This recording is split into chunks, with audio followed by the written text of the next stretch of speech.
And we are back. Welcome, guys, to Fairfield versus Quinnipiac on EGFC.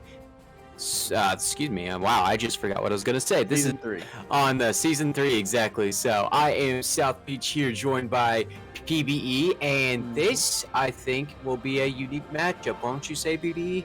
Yes, it will. And so Quinnipiac and Fairfield. Could you actually remind me where Fairfield and Quinnipiac are? Because America. Okay. What? I think one of them is in We're gonna Google Map this right now. I swear I graduated college, but definitely it's all good.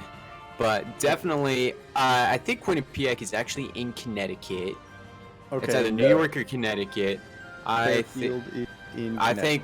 Connecticut. I was gonna say the same thing. Pretty close. Yeah, the point is these two schools are duking each other out right now, so we're gonna go see. I believe PS2 was not gonna be the option because that has been happening so many times. And Quinnipiac's Captain Soulcake just dropped in the chat saying we don't do PS2 in this house, so definitely some awesome commentary for these two guys, but. Yep. So I'm excited to see these two schools. I believe Fairfield won last week in their matchup. Quinnipiac, I believe, this is what I believe. I'm looking at the stat sheet right now. Yep, they had a 17-9 victory against St. Peter's last week, while on the other side, Quinnipiac had a pretty good matchup as well against Manhattan, beating them 18-11. I believe it just came to the very last game, because that was a really competitive game, I call. Okay, so I'm pretty sure these teams have actually played before, because I'm not this season obviously, but maybe like last season. I think they played once, because I remember distinctly a thing about like two Connecticut schools playing against each other at one point. Exactly. And if so, then that is a good opportunity for some revenge. Yep, it is we will dub this the Connecticut Bowl of Smash, or the Connecticut Arena. I don't know what is going to be the official name for this, but either way, we're still trying to figure out right now who's going in first for each school. So, but I don't know. What we haven't talked about in the last stream, which I feel like we should have, was a new character last week has been announced in Smash. Ooh, yes, and it's Sora. gonna be Sora from Kingdom Hearts. So I bet a lot of these players in EGF are excited to try out Sora, and we'll probably see that next week. But what were your initial thoughts when he was announced? Oh, I thought it was a very fitting final character, honestly. Like, you know, a lot of people were thinking, oh, it's going to be difficult because of copyright and stuff like that, but, I mean, people wanted the character, and so, I mean, yes. I bet just the mouse keychain definitely cost more than the entire character for the licensing, so. Yep.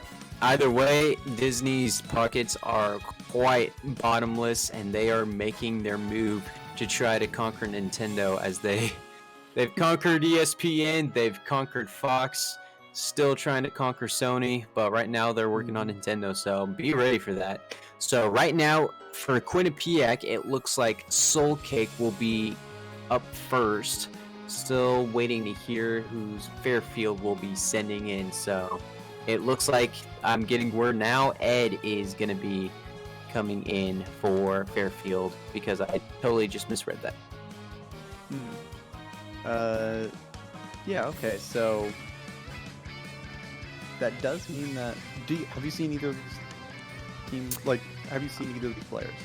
Let me see. I don't think I've seen, actually, I don't think I have. When I believe Soulcake is a sub for Quinnipiac, but or he didn't play last time. I wonder if he's new or not. I'm not quite sure, but when I commentated on their match yesterday, we had Mr. Purple, Brit, Dingo, Baco, and Billy Shilly. So definitely expect to see those guys as an appearance right now.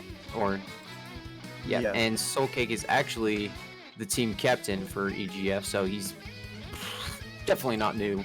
If you're new and a captain, I mean, you gotta be top 10 in the world, probably, if you're one of those guys. But in terms of who Soul Cake plays as, he's got 3 characters: Sonic, Joker, and Banjo and Kazooie.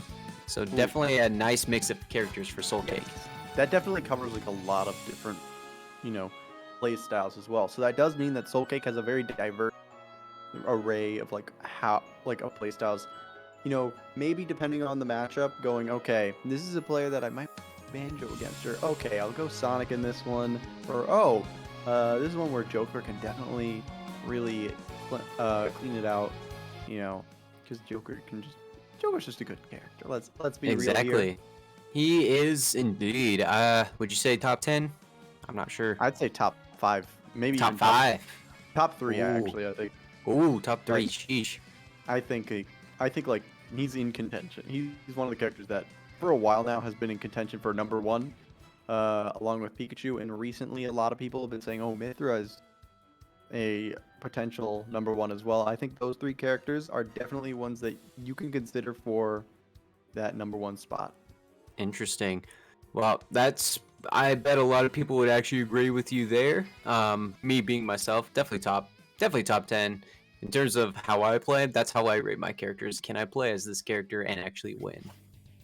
That's not the best way to monitor it, especially if you are playing competitively. I would be terrible giving you guys terrible advice. But right now, the stage has been set. It looks like Battlefield has been declared the first stage of this first match between Fairfield and Quinnipiac versus Soul Cake or Soul Cake versus Ed.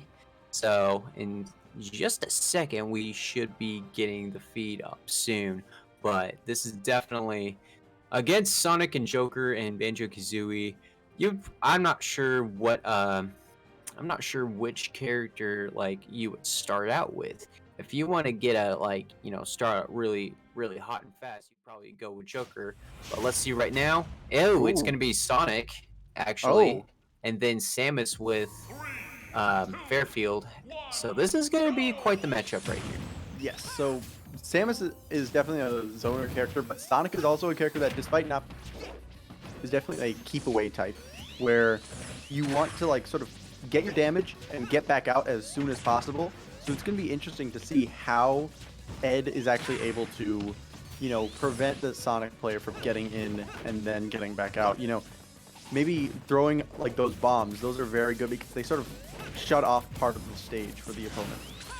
Exactly. And another thing, with the projectiles that Samus has in her arsenal, you got the missiles, just the blue shot, and then the bombs, everything. Sonic, he's quick enough to just dodge off those and quickly close some distance on you. And that's just unfortunate. That was just unfortunate for Ed. Yeah, that was a bit unlucky, but one thing that's very nice with Samus that actually could be very good in this matchup is that Samus has a lot of really good burst options. That up B out of shield is so strong. It could be used. Oh, that's gonna be recoverable by just a bit. Just a nice little flick dodge. That's completely thanks to the air dodges from Smash Ultimate. If it were the Smash 4 air dodges, Soul Cake would be very out of luck. But Ed is definitely doing a bit better here, trying to even it back up, but still playing too much on the back foot. Needs to find a way to, get some momentum here. Make it so that Soul Cake can't just keep running at them and then running back. Yep, and, right now Ed's sending up Barrage and flying to the sky to even out the stock damages. And right now we're sitting 2 apiece with 0% to 103. I really loved how Soul Cake is doing these edge guards. It worked right there. But also how Ed is starting to catch on, we're not getting edge guard, of course, starting to catch on to where Soul Cake likes to go. Because then once Ed gets that opportunity to, actually do things, it's so impactful. Exactly. That was definitely the. You definitely will see a bunch of the side airs from Soul Cake because that side air Sonic has is just lethal. A lot of combos can be made out of that side air, and like you said, great ledge guard material for sure.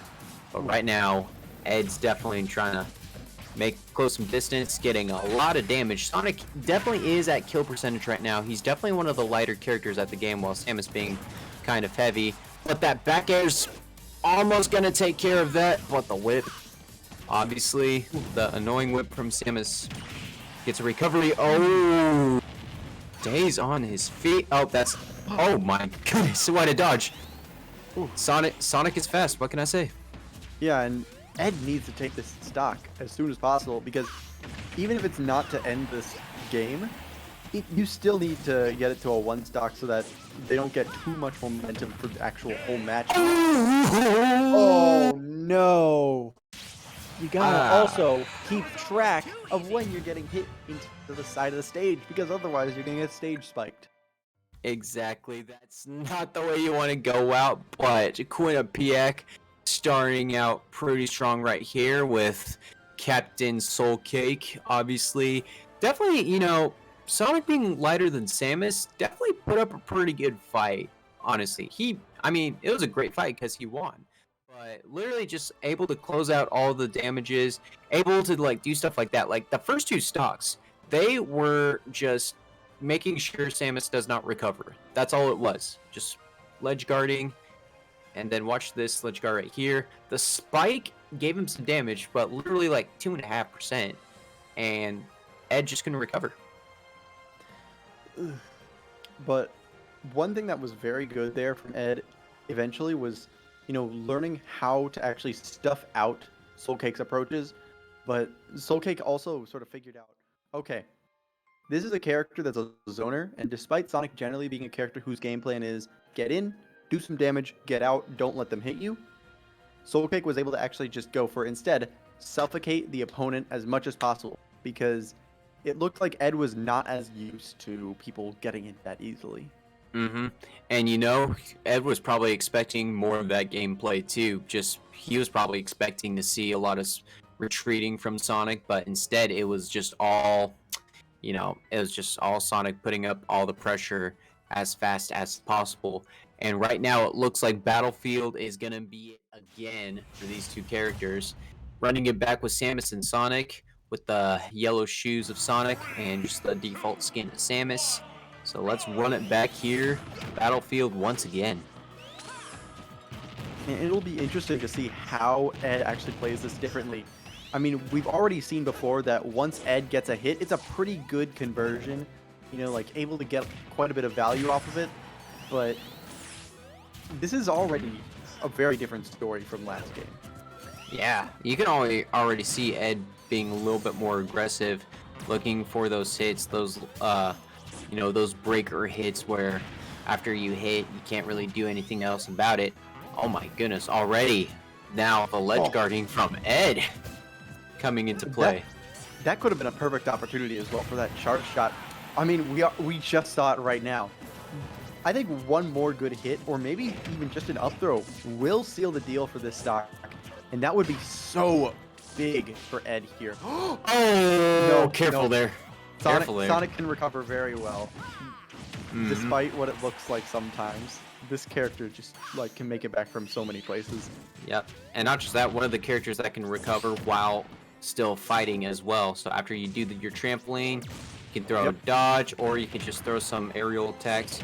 Do the famous side swipe. Look at Sonic, try to flip it off. You can't recover.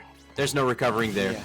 No that's recovering. Unfortunate, because Ed was doing so well there, and Soul Cake just needed one good edge guard, and it took the stock that was looking so much in Ed's favor. I don't understand why. On that grab, you could have thrown back and then converted back into your side airs. Do the exact same thing. Make sure do your edge guarding schmig. It just, I would have done that, but instead just going for the down attack. And then you probably wouldn't get that hit, too. Oh, wow. The jab lock into the charge shot. That actually is pretty good. I didn't know that was a thing for SAMUS. I did not know either. I mean, this is a SAMUS from Fairfield, Connecticut college. The college. We don't know if he's actually there, but either way, he might be. Definitely seeing a lot of skill, a lot of improvement in this last matchup. Already, Ed's definitely playing with a lot more aggression and a little bit more strategy too. I gotta say.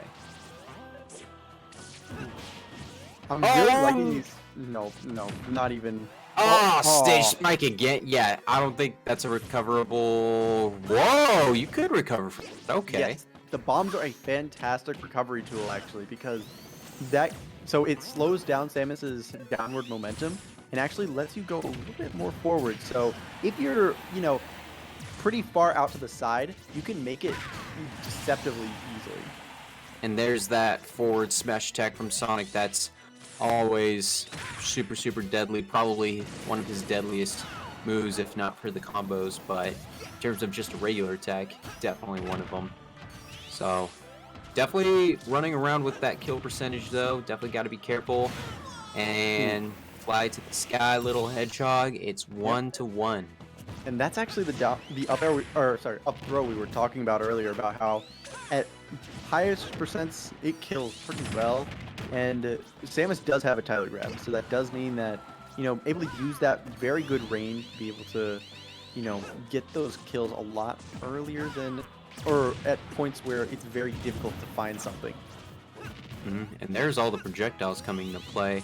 91-48, but Sonic is a little bit of a light boy. If in terms of Ed trying to just get enough damage on him, if he could get out of the pressure Sonic's laying waste on. Oh! Soul Cake says no. And Quinnipiac is gonna take this first game. Air dodged right into the up smash. That is unfortunate. But Ed did put up a much better effort there that game than game 1, so definitely an improvement. Maybe, first to 10 would have been able to, possibly take it because it looked like they were adapting a bit better, but they just needed more time. Exactly, just a little bit more time to adapt, and definitely had the right strategy, had the pressure and everything, but being Sonic for Soul Cake, definitely had the same game plan as well. Just stick to what he knows, and that is attack, attack, and attack. Literally had to definitely embrace some damage too, because literally all the stocks, or like all the damage percentages, he was up in the high 150 percentages, 160. Here's 183.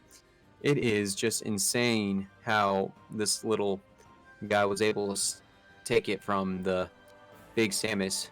And right now it looks like our next set of players are coming in. And just look at that clean up smash, though. It's all satisfying to see that clean up smash.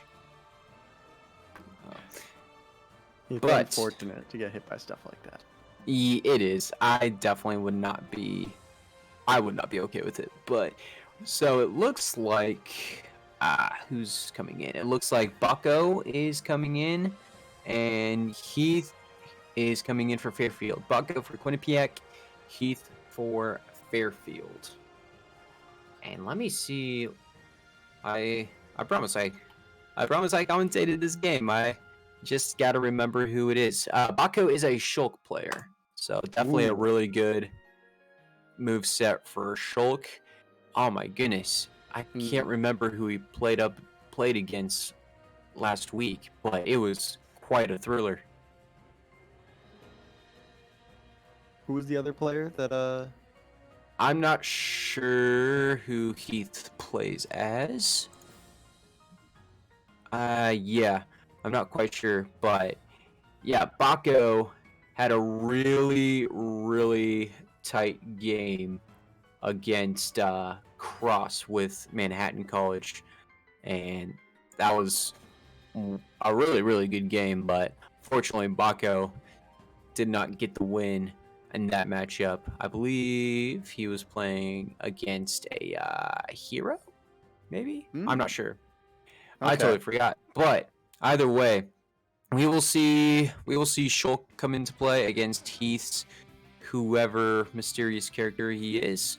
But right now, it looks like the either. Oh, it looks like Final Destination is going to be the stage in this matchup. Oh, okay. So we won't see any platforms in this one, and it looks like Joker is coming into Okay. play. So this is going to be an interesting matchup because Shulk is a character who has shield art, and shield art helps you so well with getting out of combos. And Joker's definitely a character that needs those combos in order to get damage, especially before Arsene comes out. Exactly. Right now, Bako bringing out the speed first before he brings out any of the shield and the other stuff. Alright, and there's that shield move right there. Just trying to read all the combos. Oh man, that shield's already gone. I don't know if that's a big mistake or not, because Arsene's already here. So the speed art is generally what's used in neutral because it gives you a little bit better in terms of like a short hop, so that you can, you know, cover the stage a bit better and you can get to places quicker as well. And what? No, My oh goodness. my, that was almost a coast-to-coast kill there. Whew, that would have been quite a way to start this set off. Exactly, but gets the stock right there anyway. So it is a 3-2 lead for Quinnipiac in terms of stocks. Already, Bako's looking pretty good as Shulk against the top 5, top 3, probably top 1 character in Smash. And so this Buster art is fantastic as well for this matchup because in this specific scenario, Arsene actually goes away not just when time runs out, but also more damage you take. So the more damage you're able to... Oh, okay. Actually just going for Smash art there. I actually agree with that pick because, you know, taking that stock before they can actually get to Arsene again is very helpful. Exactly, and I'm impressed how Bako's been recovering because Shulk, not really the best recovery unless you have jump, but other than that, he was able, that's, I think twice now, he was just able to recover with, you know, your up special, and it's insane. Oh my Oh! god. Oh. But also, that was 65% in like 3 seconds. Yeah, I felt that one. It definitely hurt. Ooh. Oh, that was close. kinda got away from with that one, Heath. But you're not getting away with that one. Yes, you just barely got away. Oh, and here comes the Buster art. Here comes the purple Buster, and it's gone. Ooh. I mean, they did dial it away, so that does mean that they're probably saving it for later. Maybe if Arsene comes back out, just so that you can make Arsene go away even quicker. Nice little back throw. And now here comes the Smash art right now. And Yeah, that's gonna do it. Yep, because Smash art does not just make your attacks do more knockback, it also makes your throws do more knockback, which is very helpful, especially when it's a Joker who's relatively light. Exactly, but definitely able to hold his own, Bako. And that's giving Quinnipiac a nice, good 7-0 lead. And wow, that was really impressive what we saw. Just able to utilize the arts very, very well, and not even keeping it out the entire way, and just wisely keeping him back, like we saw with the Buster earlier, and we saw it with the shield even, I think, at the very beginning. Yes, the shield art being used as like sort of a combo breaking tool. It's a very helpful art against most characters in the game. Maybe against heavies it's a bit less helpful because heavies, you know, it's not quite as impactful because their kill power is already so insane and they don't really go for that many like long strings. But Yeah. it's still helpful to even like just a little bit survive just a little longer against characters like Bowser or DDD. Exactly, yeah. Gotta survive those heavy characters. Right now, Quinnipiac has banned Battlefield, Lilat, and Yoshi's Island. Waiting to hear the bans from Fairfield, and then our pick for the stage will come up. So, in terms of round 2 coming up, do you think the Final Destination stage had a little bit of an impact in this match? I think it did because that gave Joker a bit less opportunity to get those platforms. And in general, Joker likes having platforms so that you can get those drag down combos a bit better because you can also get like drag down up smash pretty well. But also, Heath did not really get any opportunities to do any drag downs of any kind or really get anything going. Mm-hmm. Exactly. And it looks like the pick is going to be PS2. And we have a character change as well. Went from Joker to Enderman Steve. Okay, so these are very different characters. So Steve is one who just needs a forward tilt and then just continue walking to get a combo started. Just an up tilt, but that's not quite as helpful against Shulk because Shulk has that shield art, which we just saw help break out of an up smash. My goodness, that was a crazy combo breaker right there. And obviously, like, Minecraft Steve, Minecraft Enderman, Minecraft everybody, they have an insane arsenal. There's literally, it's so hard to predict what he's going to throw at you, so be ready. And I think Baco was ready indeed in reading that move as he gets the first stock taken. Yeah, this is definitely a rough matchup for Steve. I think that Heath's characters in general are probably just ones that have a difficult time against Shulk. So it's a bit of an unfortunate player matchup here, but I mean, I think Steve's kind of one of the more frustrating characters to go up against, just in terms of, obviously what you mentioned earlier, you walk forward and then you make a combo basically. But yeah, it's just I think Shulk is very prepared for this matchup. And it's an insane arsenal that Minecraft Steve has, though. One thing I don't think we've talked about yet, that's a pretty important thing about Steve, that minecart, which we've seen quite a few times, is such an important neutral tool because it's pretty much unreactable online. And a tick throw, if you go away with it, because it will hit your shield and then grab you, and you have no opportunity to break out. Yep. And here comes Jump. That was the first time we saw Jump. Baco didn't really need to use it all game, but already busting it out after in terms of also getting Buster out, and now he's got speed, trying to be a little bit fast. That's an insane grab, and it looks like Heath's definitely gonna try to do a ledge guard here. Doesn't quite work out. Try to use the minecart to set off the TNT. Doesn't quite work. This will work though.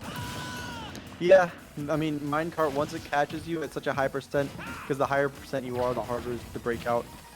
It's just unfortunate sometimes, Exactly.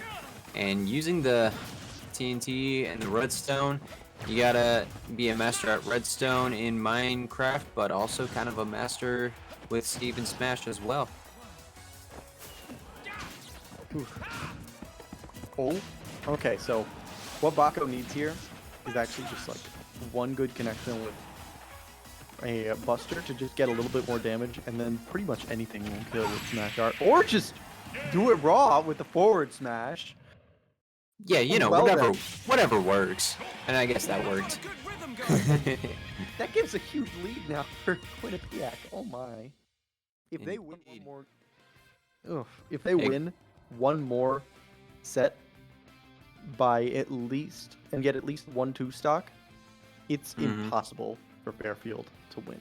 Exactly. Quinnipiac is really, really putting on a show right now against Fairfield.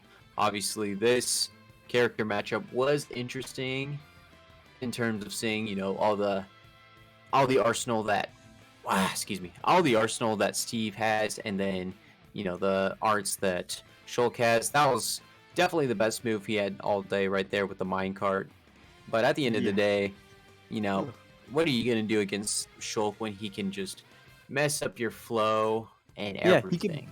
He can break out of Steve's smash attacks.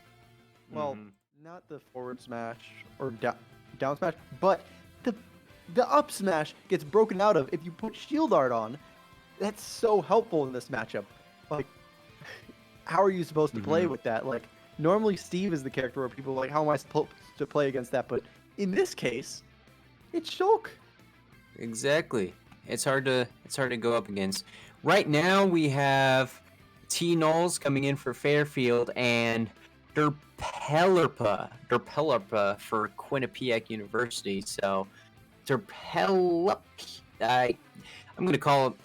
Let's just say Derp is a user of 4 characters, and that is Roy, Bowser, Young Link, and Doc.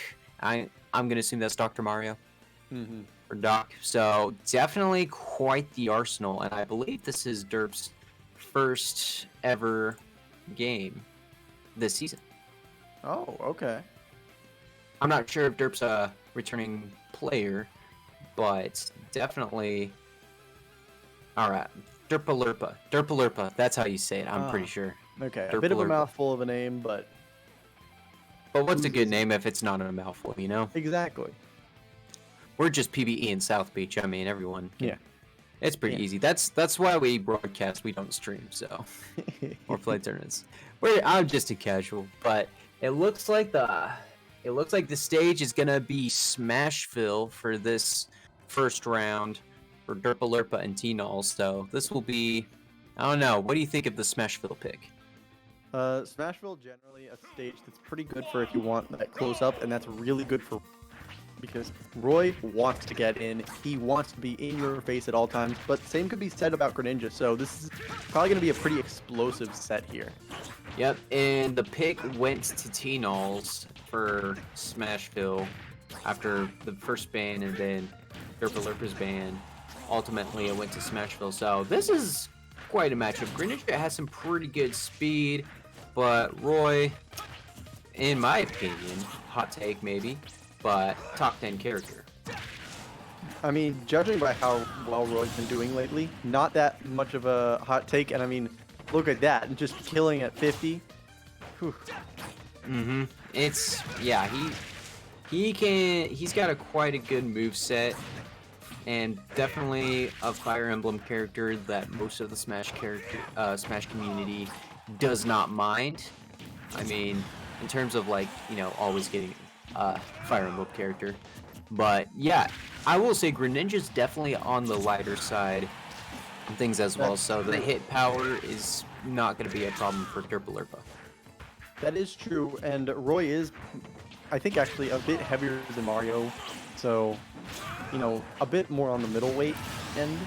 So this does mean that, especially combined with Roy's pure kill power, this is not quite evenly matched in terms of how things are going to be going for either of these players. It's a bit lopsided. Oh, exactly. I love that read. Seeing that, so how Derpelerpa had been doing it for the rest of that game was by going for things that covered one direction specifically, and then conditioning them to then try and roll back and then go for that down smash, which kills from the top. Oh. Exactly. That was just an insane quick move. It was definitely a blink and you miss it.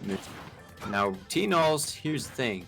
Danger right here, because if Derpelerpa wins this match, that's a 2-stock, and that's going to be near impossible for Fairfield to ever come back and try to have a possibility to win this. Oh my goodness. If you saw that down smash connected again. So that means that Derpelerpa is in T-Nulls' head right now. Definitely playing like it right now. You definitely want to learn your opponent, obviously. Try to figure out the mental game and the uppercut game. I can't say that was a Shoryuken because that's Capcom's, not Nintendo's. But I think it's called Blazer. Derpelerpa takes this match with a 13 lead. So technically, wow. So Fairfield needs to win back-to-back, or at least win this one. Yes. It might be if there's another 2-stock, then it becomes 17-0, which means that because the most you can win in a single set is 8 points, the best that Fairfield will be able to do if Derpelerpa wins this next game in a 2-stock as well, 16-7, which is not enough, and that's implying a double 3-stock for 2 players. Mm-hmm. And you know how dangerous it is to assume a 3 stock in general. So it looks Yes. like the stage selection for round 2 is going to be Battlefield. So uh, SV Town and Kalos were banned from for Quinnipiac. So it looks like we're just going to go straight to Battlefield Whew. Okay, once Battlefield it again. is. And Also, I'm really what? surprised to see only PS2 once. I think. Yeah, that's true. I mean, we did hear at the very start of the set, we don't do Battlefield, or we don't do PS2 here. No, indeed, indeed. Too fun of a stage, too easy, but it looks like Quinnipiac is business and not partying. So, and right now, Teenos is bringing out Joker, another character change. So, and then Roy for Derpa Lurpa has worked out very, very well. Definitely not needing a character change with the vast 4 that Derpa Lurpa has in their arsenal.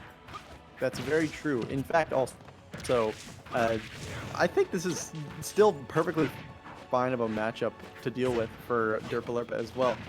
Like, this is a bit better of a stage for Joker because, you know, it gives those platforms. Woo! Oh, what happened there? A spike, and my goodness, we have a match already. That was so close, actually, to being just bringing it right back to even stocks. Because Roy does so much damage, so just a single clean hit from Roy takes away like half our set, which is so good in this matchup. Exactly. But, on the other hand, Grab. Roy has Oh my Roy is a very exploitable recovery, and Joker is really good at edge guarding. Like, look at that! Oh, Look at that! oh, Right boy. on cue! We might be seeing a 3-stock. Maybe not, but it looks like we'll even things out at least. And if Teenos plays this out, so losing their first stock, but able to get a quick 2-stock lead over Derpa Lurpa, already switching up the game plan. My goodness, this Joker is incredible. Yeah, I'm surprised that Tino's didn't go the Joker game 1, because this is like a completely different player. My goodness. Yeah, definitely some of the best we've seen from Fairfield all day. Oh my goodness, almost got the stage spike going off. We have about a little less than a quarter bar until Arson comes out, and there he is. As I said, that almost messed that up. Able to recover very well. Either way. I mean, look at that. So, like, quite a bit of our centimeter has already gone away, but doesn't matter, because so is Derpa Lurpa. That's the first win, I believe, for... Yep, first win for Fairfield as they finally get some points on the board. And in what style and what fashion that was from Tignols. That was destruction there. You would not think that that was the same Tignols that we saw that first game. Exactly, yeah. I mean, Greninja and Joker, I mean, they have, like, you know, they kind of have similar speed. I think Joker's slightly heavier than Greninja in terms of that, but moveset wise, Joker definitely wins that matchup.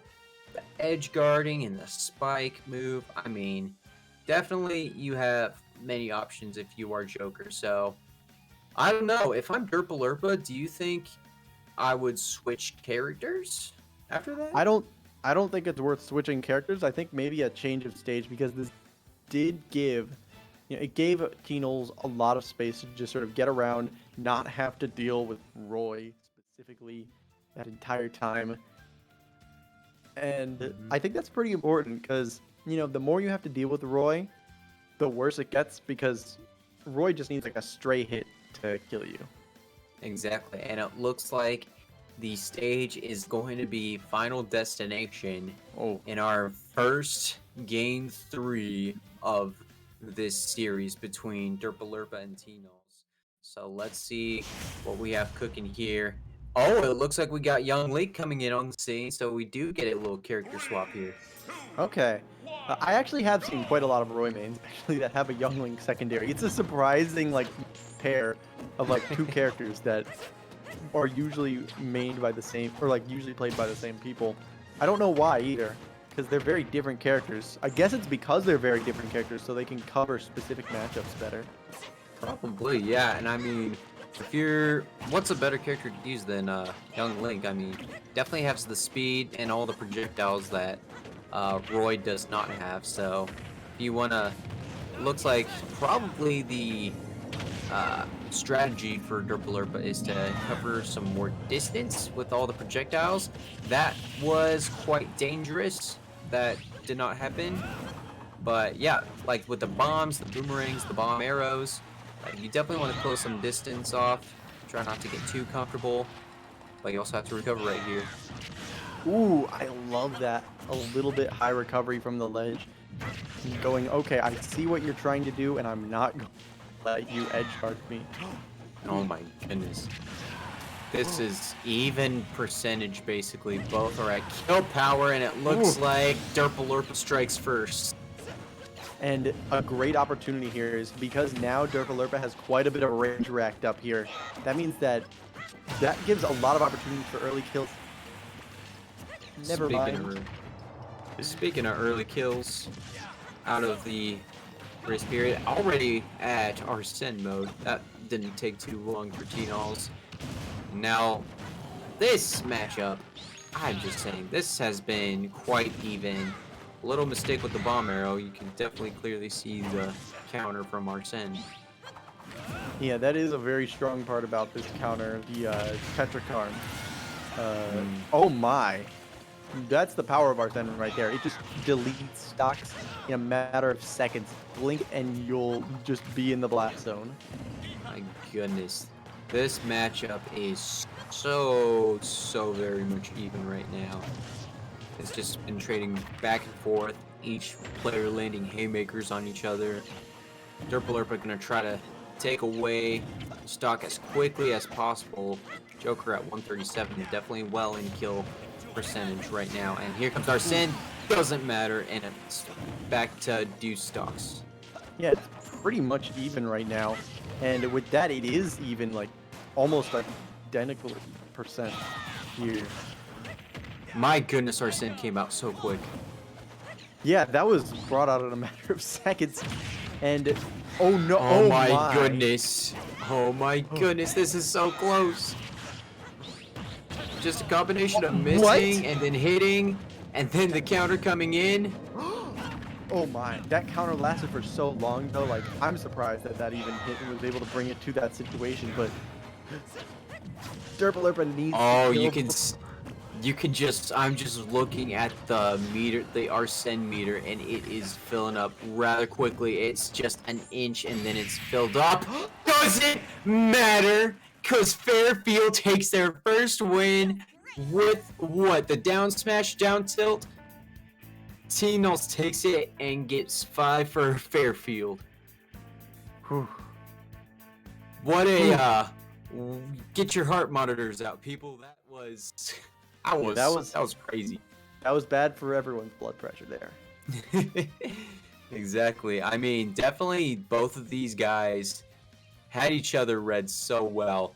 I don't know if the character change messed with Derpalurpa a little bit, or if it was, just T-Nalls outplaying him at the very end. Yeah, but whatever it is, that means that Fairfield is on the board. It is now a solid 5 to 13, which does mean that this is doable if Fairfield wins these next 2 sets. It is actually like, if Fairfield wins these next 2 sets with all 1 stocks and Quinnipiac does not win a single one, it is even. Mm-hmm. Which means that I think it goes into overtime.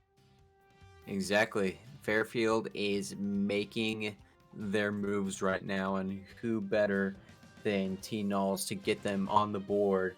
But here comes Mr. Purple from Quinnipiac.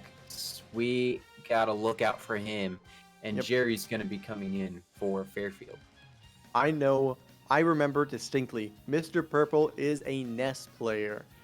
I think that's actually the first ever EGF match I watched was Mr. Purple playing. So My goodness. Expect some PK fires, that's all I'm gonna say.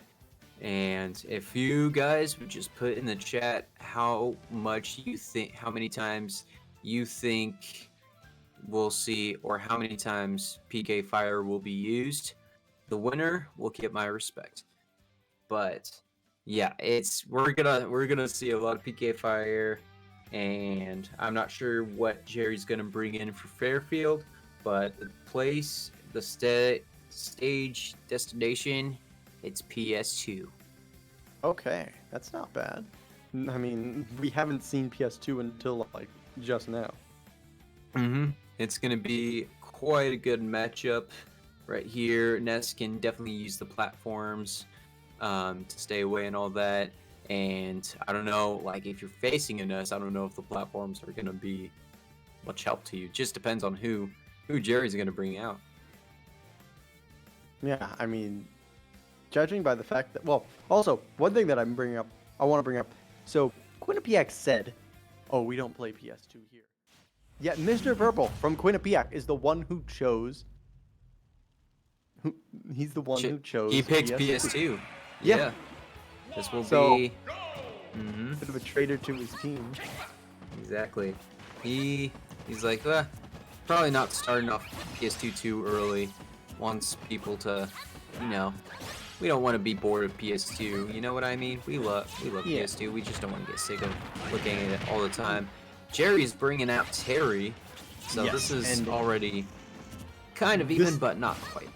Yes, Terry is a character that deals so much damage off of the smallest things. He has so many good conversions. This can really be a difficult matchup for Mr. Purple as well, because just the sheer kill power that Terry has. Very much something you have to always watch out for. And Go is active, so... Yep. Oh, but the yo-yo. You don't want to mess with the yo-yo. Classic toy. And throws Terry all the way to the other side.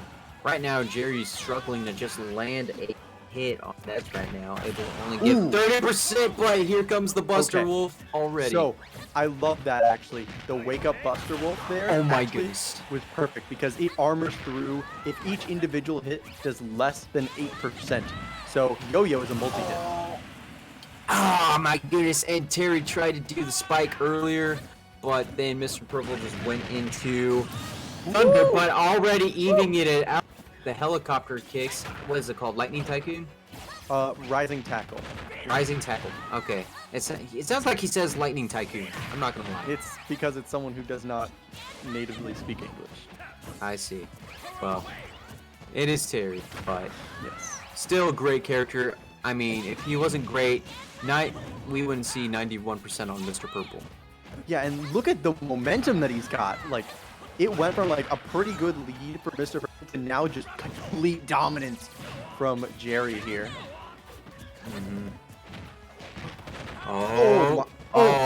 Couldn't quite land it. That was beautiful SDI there for Mr. Purple, because this is a move that actually, like, you can break out of pretty easily if you actually know how to do it. Because SDI is, especially at this level, not utilized enough. There was that rising tackle again to take away the stock. Now, it looks like what we're seeing from Mr. Purple, being patient with his move sets and being a little bit careful of what he uses. He doesn't want to be left open, and he wants to make sure he hits up his opponents all the time. He's got some moves to break up Jerry's move sets, but right now playing a little bit of a dangerous game because he's at 80% with one stock. That's true. Oh, okay. I actually like that as well from Mr. Purple, of choosing to actually release the yo-yo right when Terry got up, because that does mean that the hit is actually doing more than 8%, which breaks through Buster Wolf's armor. Oh my goodness, and then there's the blue fist of sheer pain from Terry to take this first game. And here comes Fairfield making a little bit of a comeback. That's true. This is doable, like completely doable right now. If Jerry actually takes this next game with a 2-stock or better, they could win this. Mm-hmm. Yep, and the way he's played, I think it's very much doable. I mean, what we've seen from Terry in this game, definitely, like you said earlier, a lot of hit percentages, a lot of hit power behind all of his moves. So you definitely want to be careful. And then also the lethal fighter combos that Terry can bring out too. I mean, you better watch out. Absolutely. This is a character that, like, so we actually haven't even seen the scariest thing from Terry yet, despite the fact that we've seen all this kill power. There's one move that you see from a lot of Terry players, and it is the auto-canceled version of Power Dunk. When you do it on someone's shield, it is +1 on block. You know what that means on that? That means that if a move is plus, you can act before your opponent does once it's done. So that means that, and because Terry has a frame 3 jab and the fastest out of shield option is frame 3, it is unpunishable and Terry can continue doing things. And that just does not sound good for Ness if that ever happens to him, because, you know, you just gotta pray that doesn't happen. And hey, guess what? We're running it back to PS2. How about that?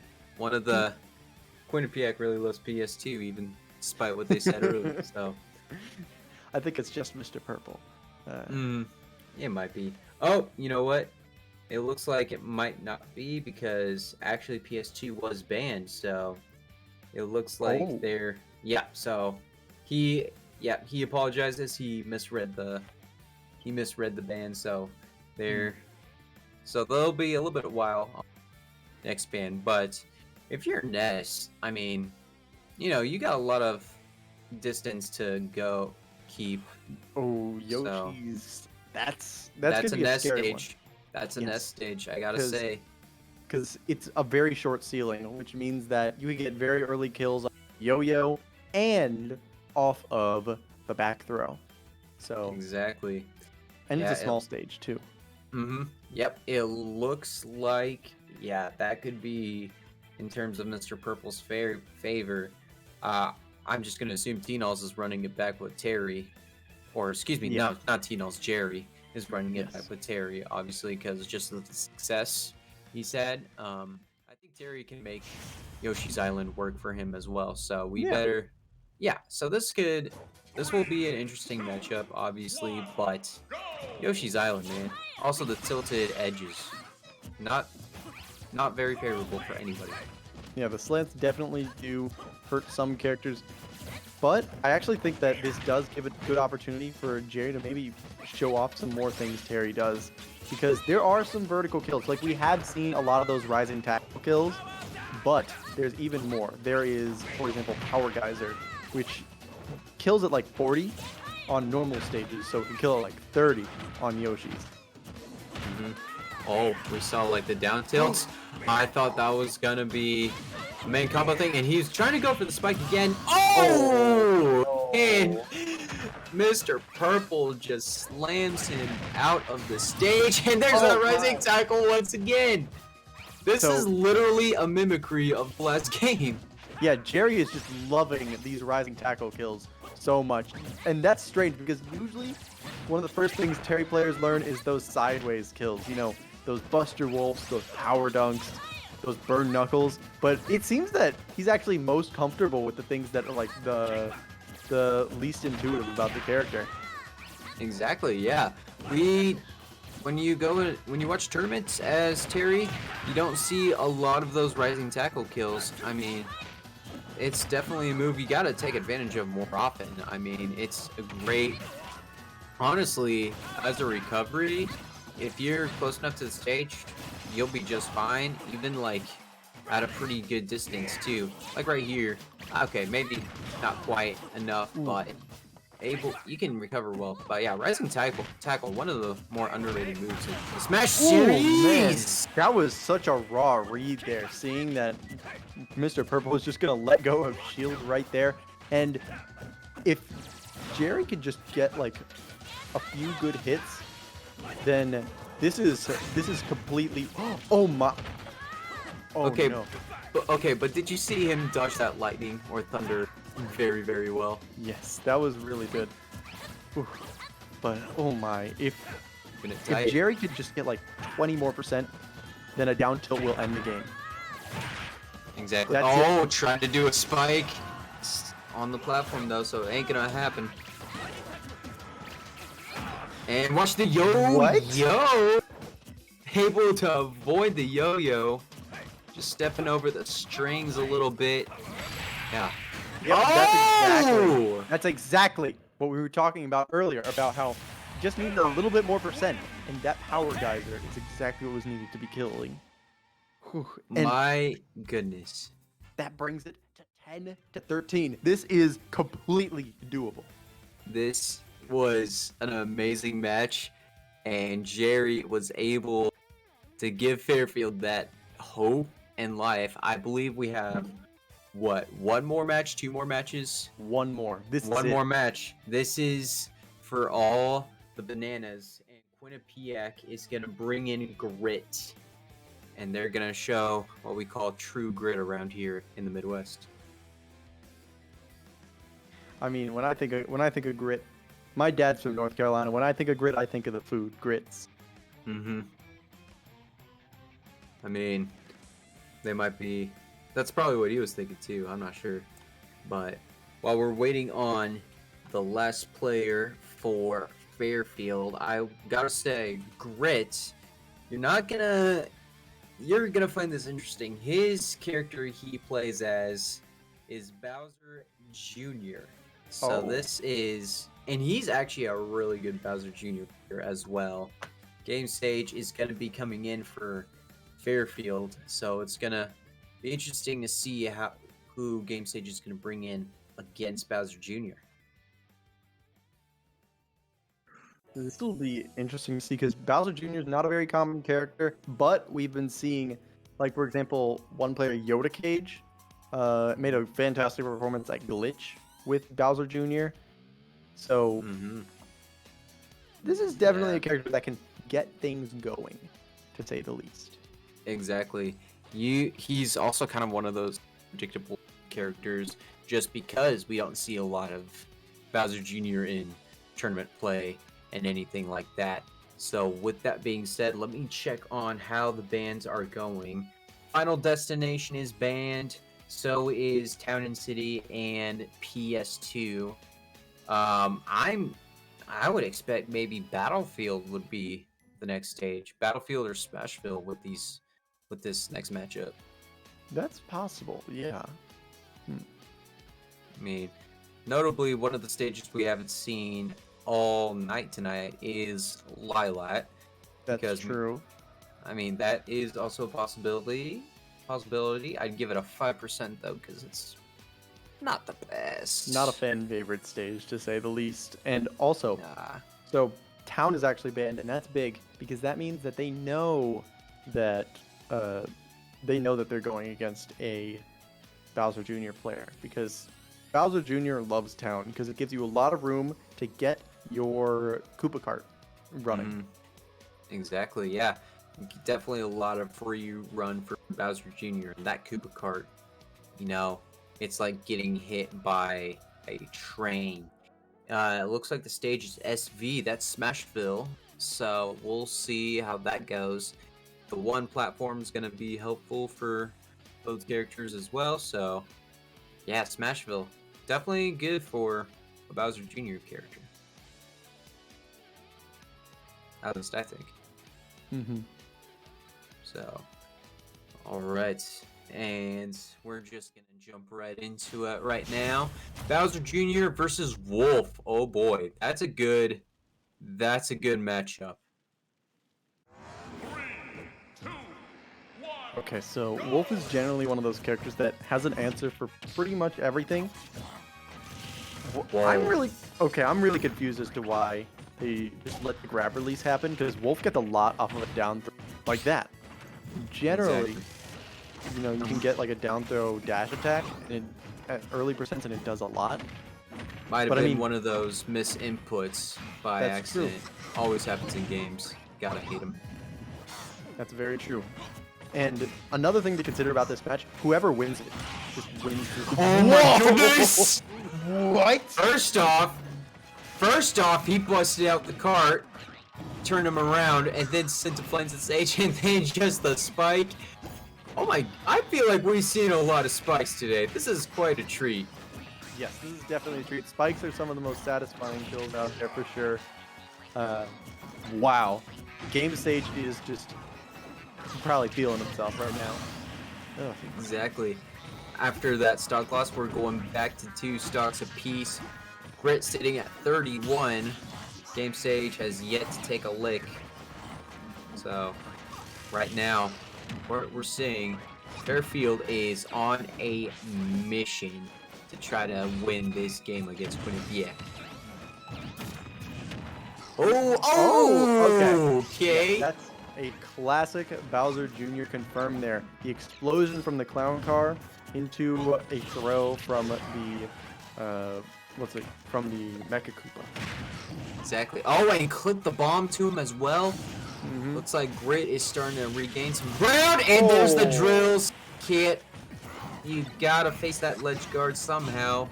And now, Grit's looking like he's in control of this game. 2 stocks to 1, only sitting at 42 and dishing out more. However, Game Stage quickly flipped the script a little bit, but doesn't last very long. Here comes the bomb. Ooh, that forward smash is so close to connecting there. Okay, so even if Game Stage loses this, they need to take this stock at least, because if they don't, they are forced. Oh no. That's So not gonna this happen. This is where it gets scary, because that means that if Game Stage wants to win this set for the team, they need to win at least 1-2 stock, and to bring it, and then win the next game with a 1 stock to at least get it to even points for overtime. And if they don't, though, if the moment we see Game Stage either lose a game, which will just end it anyways, or not get a 2 stock, it's at best overtime, and then Exactly. Yeah, that was definitely quite a back and forth matchup. I mean, you know, at the very beginning, it looks like Game Stage had it all under control, but Grit's starting to bring Quinnipiac back to life. And I mean, we saw, you know, just the drills from Bowser Jr. Those drills are super, super deadly. Now, edge guarding was like the main game, the name of the game for Bowser Jr. here. That was 2 stocks taken with ledge guarding. So Wolf needs to figure out a way to keep the neutral game, keep the middle ground going, so he doesn't have to recover and get away from those neutral kills.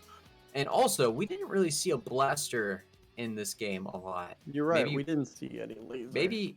Maybe once or something like that, but I feel like that could be pretty helpful, like giving you some distance, especially if there's like edge guarding. If you can like blaster from midair, then get back on stage. I think Easier what said was than done. really important in this matchup actually was that we were actually seeing a lot of 2 frames from not Game Stage, the Quinnipiac player. Grit. Yes, from Grit. A lot of 2 frames, like a scary amount, which, especially online, that's really hard. Mm-hmm. Exactly. I mean, I can't even do it, and I mean, I know that's not saying too much, but it's really hard for a lot of players to do that.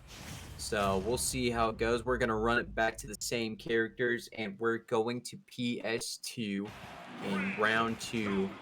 And Grit's gonna try to seal the deal right here, but Game Stage, he is on a mission, trying to carry Fairfield, the remainder of Fairfield's wins on his back. So we'll see how this goes. Right now, Ooh. my goodness, just throwing hands, and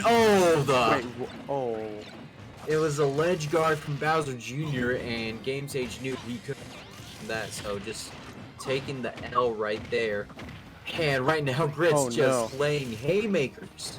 This is just so much damage that Grit is getting on Game Stage right now. I don't know how like this momentum shifted so much. Like it went from like pretty good for Grit to like this is not even close anymore. Yeah, you know, you don't face a lot of Bowser Juniors these days. They're really hard to read sometimes, which is really good for Grit. And look at that, and also just the damage percentage. You gotta take note. I mean, before what we saw right there, it was 110 to about 60 or 65, 70, and now, Game Stage able to make up some of that ground back, but still has not taken a stock. You gotta take some stocks to stay in the game as best as you can. Oh You're no, only gonna this get is one. looking so dangerous right now for Game Sage. I mean, look at that. Grit has gotten Game Sage to the last stock without even dropping one themselves. And they know their Bowser Jr. combos. Get a straight hit, too. You gotta put in the work with Bowser Jr. Bowser Jr. is not many people's mains in Smash or Mario Kart, and a 3-stock might do it. Oh, this is very oh, what? What happened? That was such a call out there, and he was trying to get the biggest read of the night. No way! No way! That's how you do a 3-stock right there, ladies and gentlemen. Oh my goodness. We probably saw 2 potential EGF plays of the season. That one, and then the last stream. My goodness. That being said, well done from Quinnipiac. Staying alive, the comeback from Fairfield was not meant to be, unfortunately. But what a play from Grit and Quinnipiac. My goodness. Wow. Man, just... Wow. Yeah, that's all I have to say, too.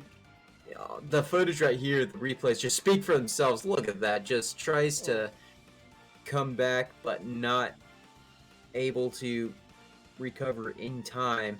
And then just use the cannon. Grit's fine. He has 3 stocks. He'll take that any day.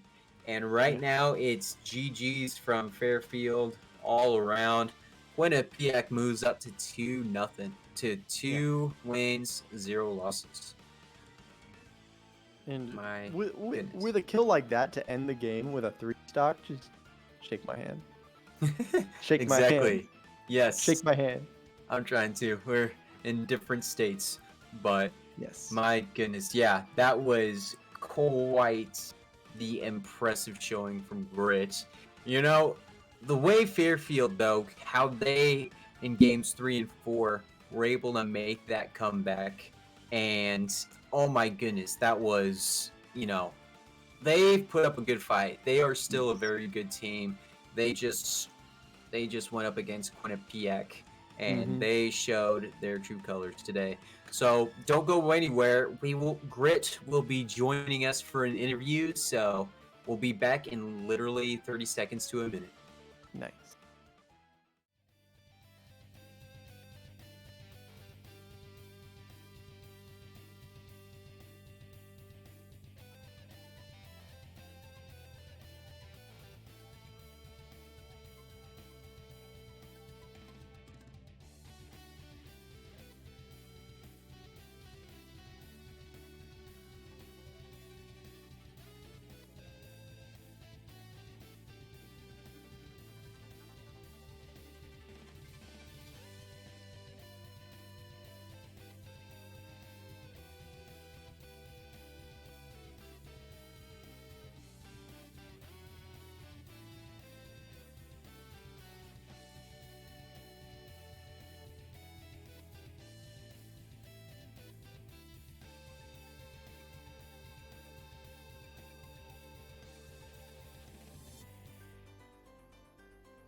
All right, and welcome back, everyone. We have Grit, the player we just saw get a 3-stock on the mic right now. Grit, how are you feeling right now? I'm feeling really good. I didn't know how well I do against Wolf, but it went better than I expected. So Yeah.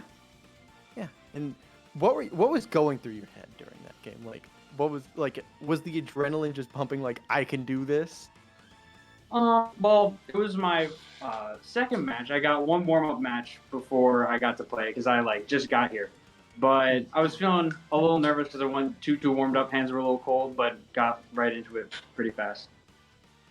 Yeah, I mean, really, that was just a great game. Fairfield was making a little bit of a comeback there in games 3 and 4. So, did you really feel any pressure in this final game, knowing that you had to be the winner in order to be, to solidify the game for Quinnipiac? I mean, I'm a freshman. I still don't really know how the scores work, but I was like, it is what it is. I was gonna do my best. It's all good. We're still trying to figure out scores ourselves. They're pretty complicated. But, I mean, you being a freshman in a D1 esports league, so far, just how you feeling right now? How's Quinnipiac treating you right now as a freshman and all that? It's been great. It was a weird transition, but everyone here is super nice. Esports team's awesome. Super fun people.